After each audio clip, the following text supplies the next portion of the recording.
Quick 10-minute lunch real quick. Slammed a taco. Get back after it here. I was thinking earlier though, a lot of you people that are getting into it. Let's talk power supplies for a second here. If you're gonna push for the repair, you'll need an air arc.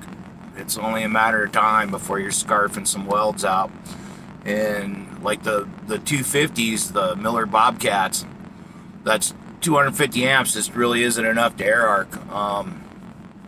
You got to use the smallest air arc rod they have, which is like I think it's 1/8 inch, and it's so small that when the air is coming out the air arc and running down that 1/8 inch rod, literally just the air will make that air arc rod start jumping around and moving, and a lot of times it'll just snap it and break it.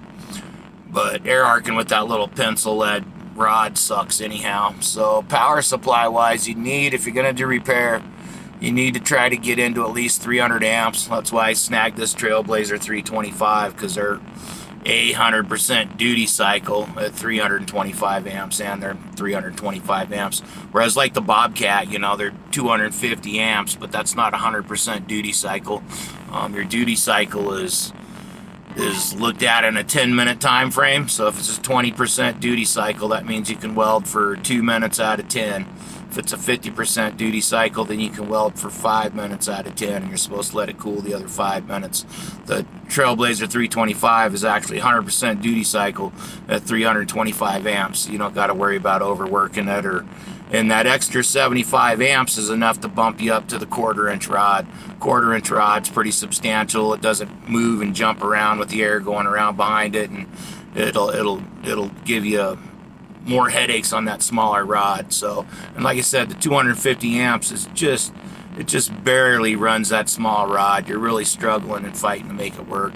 So power supply wise, try to get 300 amps or better if you're going to do repair and be in the field. And that'll allow you to run, you know, at least 3/16, if not 1/4 inch air arc rod. So, and that makes your life a lot easier when you're doing the air arcing and stuff. So, and then the CC/CV stuff, I mean, stick and TIG is the same. That's constant current. That's your CC. You need CV, which is constant voltage, for the wire feeders as far as that goes. So, but power supply in the field, you need at least 300 amps if you're going to try to push for the repair. Try to get at least 300 amps and something with a pretty high duty cycle, and that way you won't kill the machine, and it'll live for quite a while, and you'll have enough power to pull off anything you need to do in the field with 300 amps. So just a quick note on power supplies. Everybody be safe.